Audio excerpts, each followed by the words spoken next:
Hey, it's your girl Barbie J. Welcome to my channel.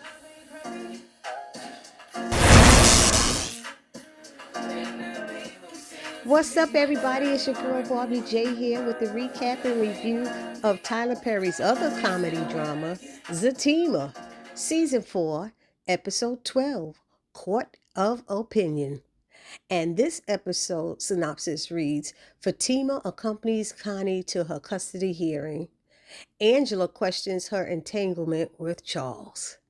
So before we get started, you know the drill.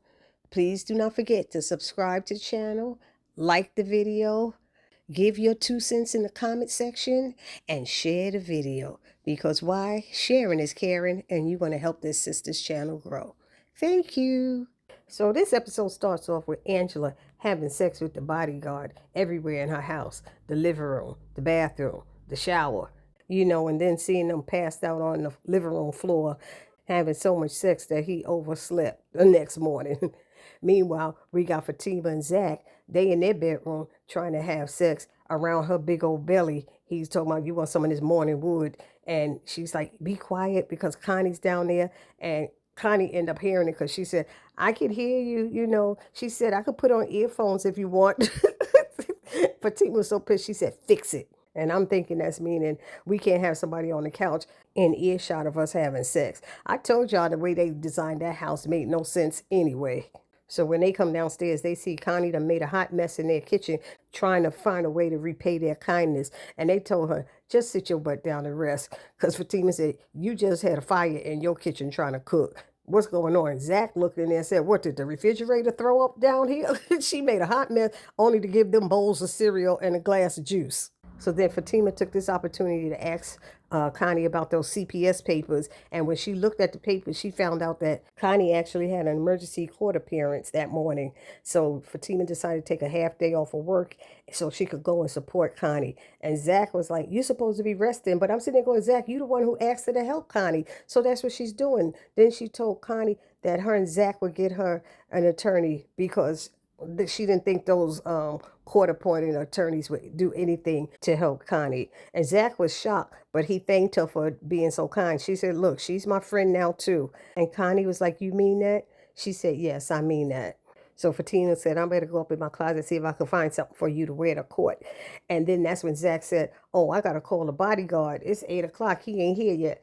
He calls and finds out that the bodyguard is over there sleeping with Angela. And they're like, really, Angela? What's up with that? It's like, he's like late. He up here rushing, putting on Angela's clothes, trying to run out the door. And that's how they busted him. So Fatima told Zach she need to fire that bodyguard. And he told her she need to fire her friend. He's like, damn, Angela. She's like, I'm sorry. So now we see Charles, the bodyguard, getting dressed, and Angela's like, you think they're going to fire you? He said, yeah, I think so. He said, but that's okay. He said, because you my silver lining. She's like, excuse me?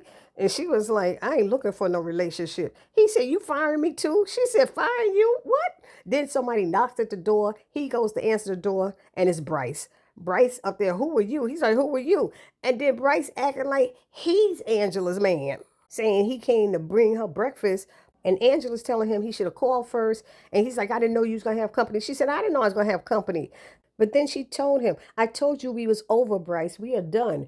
And the bodyguard is like, yo, you want me to throw his skinny behind out? And that's when Bryce decided to stand up to him like he was tough. Come on, bring it, bring it. And she's like, could y'all please stop? She said, matter of fact, let me call Sean so I could tell all 3 of y'all I'm not interested in a relationship. So Angela tells Charles to leave and see if he could get his job back with Zach and Fatima.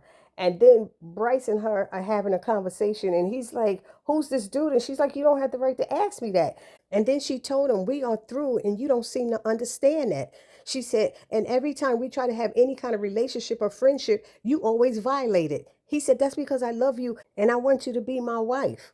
But Angela's still not interested, and she told him, maybe we could try this friendship thing one more time, but that's it. And he's like, you sure? And she said, yes. And then she giggled how he was standing up to that big old bodyguard, about to get his behind whooped, really. So now we see Fatima and Connie at the courthouse because of that emergency hearing. So the judge is saying, we have 4 children in custody, I guess with CPS. And he asks Fatima who she is, and she says she's a friend and there for moral support. And so they tell the judge that she's going through chemotherapy and that there was a house fire. And he's like, have they found anything under the investigation? She's like, not yet. And she said that, Miss Adams, I guess it's Connie Adams, hasn't been able to obtain any legal counsel yet. And he said, well, we could postpone it. And Connie was like, no, we're not postponing nothing. I need my kids back. I need my kids back. And I understand her wanting her kids back, but Connie's not understanding she ain't got nowhere to stay with them kids. And she's going through this chemotherapy and stuff, and it's making her tired and sick and everything. So she really don't have the strength to take proper care of her kids right now. So then a CPS worker said that they were going to interview her kids, and she's like, I didn't get permission for that. And then she said, where are my kids? And she said, I'll tell you that at a later time, but right now I don't think she should see them until we get to finish interviewing them. But she did say that she didn't mind Connie having supervised visitation. So that's when Fatima stepped in and said, Your Honor, can there be counsel present when she interviews the kids? And the judge agreed that that would be important. And then she told the judge that this lady entered Connie's apartment without a permit or any kind of, warrant or anything. And he was like, really? Is that true? She said, well, it was burnt down. He said, it doesn't matter. You violated her Fourth Amendment rights, and we have procedures that must be followed. And honestly, the judge was really nice. He seemed like very understanding, letting her know he understands how challenging it is to go through chemo and how you need a good support system. And that's when Fatima let him know that she has a strong support system behind her. And that's when Zach, Nathan, and Tony walked into the courtroom.